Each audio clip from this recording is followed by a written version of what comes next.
नमस्कार दोस्तों, मैं अनघा जोगलेकर फिर एक बार आप सबका स्वागत करती हूँ किस्सा कहानी में। किस्सा कहानी, कहानियों का अद्भुत संसार। तो दोस्तों, आज मैं फिर से हमारी श्रृंखला माँ की खट्टी मीठी यादें में पद्मा जी द्वारा लिखा एक और मज़ेदार किस्सा लेकर आई हूँ। लेकिन उसके पहले फलक के श्रोताओं के लिए मैं एक अच्छी खबर भी लेकर आई हूँ कि आप सब भी अपने बचपन के मज़ेदार किस्से या अपने माँ के साथ बिताए कुछ शिक्षाप्रद क्षण हमारे साथ falakstories@gmail.com पर शेयर कर सकते हैं।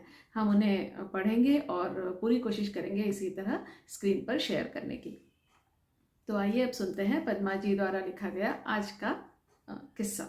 तो जैसे कि पद्मा जी हमेशा शुरुआत में जो लाइंस लिखती हैं उन्हें मैं उनके ही शब्दों में पढ़ती हूँ, तो आज फिर वहीं से शुरुआत करती हूँ। सुनिएगा। पद्मा जी कहती हैं, इस दुनिया में किसी को भी वही देना जो आप वापस लेने में सामर्थ रखते हो, चाहे फिर वो बात हो या व्यवहार, क्योंकि यह दुनिया गोल है। जो आप देते हो वही लौट कर आता है वापस आपके पास। तो इन पंक्तियों के साथ खट्टी मीठी यादों की श्रृंखला में पद्मा जी का एक और किस्सा लेकर आई हैं जो बेसिकली मज़ेदार, कम और शिक्षाप्रद ज़्यादा है। तो आइए सुनते हैं। तो पद्मा जी लिखती हैं कि आज महीने की 10 तारीख थी और अम्मा की जो सारी सहेलियां हैं वो सब आज के दिन इकट्ठी होती थी। अब इकट्ठे होने का कारण क्या था? तो वह था बीसी। बीसी मतलब उसको चिट फंड भी कहते हैं और कुछ लोग उसको किटी पार्टी भी कहते हैं। वैसे बीसी से रिलेटेड एक किस्सा मुझे भी मेरी माँ का याद आया। मेरी माँ ने बताया था कि बीसी का मतलब होता है बाई चांस, कि क्योंकि बीसी में हमेशा बाई चांस आपके नाम की चिट निकल सकती है, इसलिए उसको बीसी कहते हैं। बाकी तो मुझे पता नहीं। सो बीसी, अम्मा की बीसी शुरू हुए लगभग चौथा महीना था और पिछले महीने में अम्मा की बीसी खुली थी। इसलिए इस बार पार्टी, जो बीसी की जो पार्टी हुआ करती थी वो हमारे घर थी। और पार्टी भी क्या थी, मध्यम वर्गीय परिवार थे सारे, तो वे अपने घर खर्च में से, जो औरतें थी, गृहिणियाँ थी, वो घर खर्च में से 100-100 रुपये बचा कर रखती थी। और हर महीने जो चिट फंड होता था उसमें सब अपनी अपनी तरफ से 100-100 रुपये जमा करती थी और एक बाउल में चिट घूमती थी और उसमें से चिट में जिसका नाम निकलता था उसको वो सारे पैसे इकट्ठे करके दे दिए जाते थे और अगले महीने उसके घर पार्टी होती थी और फिर से उसके घर दूसरे नाम की चिट निकलती थी। तो ये सब इसलिए होता था क्योंकि उन दिनों इकट्ठे पैसे एक साथ होना थोड़ा मुश्किल होता था। इस तरह औरतें अपने घर की कुछ ज़रूरत की चीज़ें या खुद की ज़रूरत की, बच्चों की ज़रूरत की चीज़ें खरीद लिया करती थी। तो उस दिन हमारे घर पर बीसी थी और माँ जल्दी जल्दी दोपहर का खाना निपटा रही थी, क्योंकि शाम के बीसी के कार्यक्रम में माँ को चने की दाल के बड़े और हलवा बनाना था। तो दोपहर का खाना होने के बाद माँ ने, उस वक्त क्या था, गर्मी बहुत ज़्यादा हुआ करती थी और ये फ्रीज, एसी, ये सारी चीज़ें तो बड़ी लग्जरी आइटम हुआ करते थे। लेकिन गर्मी के हिसाब से फल ज़रूर घर में, सभी घरों में आते थे। तो हमारे घर में भी तरबूज सबको बड़े पसंद थे और ऊपर घर में ऊपर एक बड़ा सा टैंक था, जो पानी की टंकी होती है, और उस टंकी में हम वो तरबूज डालकर रखते थे ताकि तरबूज ठंडे रहें, ख़राब भी ना हो। तो माँ ने भाई को बुलाया और उसको कहा कि जा बेटा ऊपर टंकी से तरबूज लिया। भाई के जाने के पहले मेरे अंदर का जो एक कीड़ा हुआ करता था दौड़ भाग करने का, शैतानी करने का, वो जाग गया और भाई के जाने के पहले मैं मतलब पद्मा जी दौड़ कर टंकी के पास चली गई और टंकी में से तरबूज निकालने लगी। पीछे से भाई आया। भाई ने कहा कि अम्मा ने मुझे तरबूज लाने के लिए कहा है।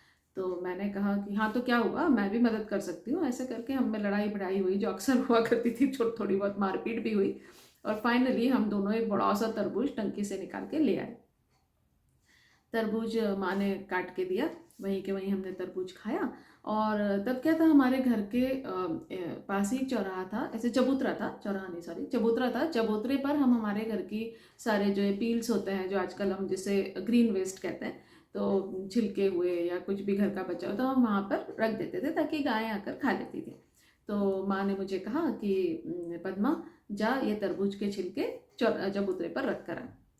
अब मैंने वो पूरी थाली उठाई तरबूज की जिसमें छिलके रखे हुए थे और चबूतरे पे जाने की बजाय वहाँ से घूमते हुए पीछे हमारा एक कुआं था, वहाँ चली गई। और वो तो पूरे छिलके जो है वो थाली उलट दी उस कुएं में।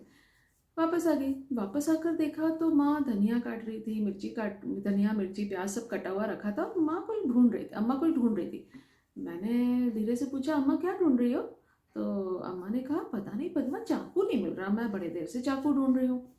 वो सुनते ही मैं चुपचाप किचन से सरक गई, क्योंकि मुझे याद आया कि जब मैंने वो तरबूज के छिलकों की प्लेट थाली जब उल्टी की थी कुएं में, तो उसमें खन्ने से आवाज़ आई थी।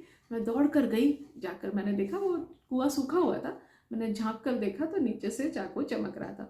मैं चुपचाप मुंह बंद करके अपने अंदर कमरे में जाकर बैठ गई। फिर धीरे से आके झांक कर देखा, तो किचन में झांक कर देखा तो अम्मा किसी दूसरे चाकू से अपना सब्जी वगैरह काट रही थी। मैंने चैन की राहत की सांस ली कि चलो आज तो बचे। खैर ये तो एक किस्से में किस्सा था। मेन बात तो बीसी से रिलेटेड थी। तो अम्मा वो काट रही थी, सब्जी काट रही थी, उतने में लक्ष्मी जो अम्मा की सहेली भी थी और वो चिटफंड की मेंबर भी थी, वो आई और बहुत परेशान लग रही थी। अक्सर अम्मा की सहेलियाँ अम्मा के साथ अपने सुख दुख बांट लिया करती थी। तो अम्मा ने पूछा, लक्ष्मी क्या हुआ, आज बड़ी परेशान लग रही है? तो लक्ष्मी ने कहा कि हाँ, आज दरअसल कल मेरे पति बाथरूम में गिर गए, काफ़ी चोटें आई हैं। और अम्मा ने पूछा कि अरे, तो डॉक्टर को दिखाया कि नहीं? तो लक्ष्मी बोली, हाँ डॉक्टर के पास गए थे, डॉक्टर ने कुछ टेस्ट करवाने के लिए कहे हैं, लेकिन ये मान ही नहीं रहे हैं, ये कह रहे हैं कि अभी नहीं, अगले महीने टेस्ट करवाएंगे, जबकि डॉक्टर ने कहा है कि टेस्ट अभी तुरंत ही करवाना ज़रूरी है। तो अम्मा ने कहा, तो टेस्ट करवा क्यों नहीं लेती? तो लक्ष्मी उदास होकर बोली कि पैसे नहीं है भाभी, पैसों का इंतज़ाम हो जाए तो मैं टेस्ट करवा लूँगी, लेकिन अभी तो बड़ी तंगी है। तो अम्मा ने उसको कहा कि धीरज रख, सब ठीक हो जाएगा। और लक्ष्मी को वापस भेजा और जाते जाते उसको कहा कि लक्ष्मी, आज शाम को चिटफंड है, तुझे भी ज़रूर आना है, भले ही थोड़ी देर के लिए आना। लक्ष्मी हाँ में सर हिलाते हुए चली गई।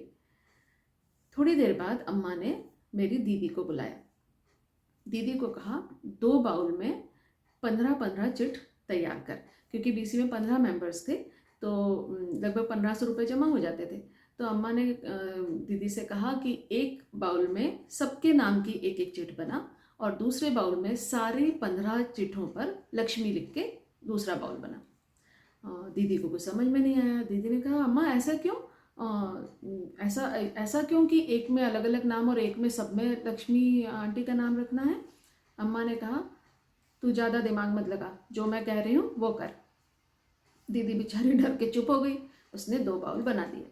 अब बाहर के कमरे में, जहाँ पे शाम को चिटफंड होने वाली थी, हम बहनों ने मिलकर कमरा ठीक ठाक किया, व्यवस्थित किया। और जो टेबल था वो डबल लेयर वाला टेबल था, ऊपर कांच था और नीचे एक लेयर और था जहाँ हम न्यूज़पेपर वगैरह रखा करते थे। तो अम्मा ने वो दोनों बाउल लाकर वो नीचे वाले न्यूज़पेपर जहाँ रखते थे उस वाले हिस्से में रख दिया और ऊपर से एक टेबल क्लॉथ बिछा दिया। शाम हुई, अम्मा की सारी सहेलियाँ आई।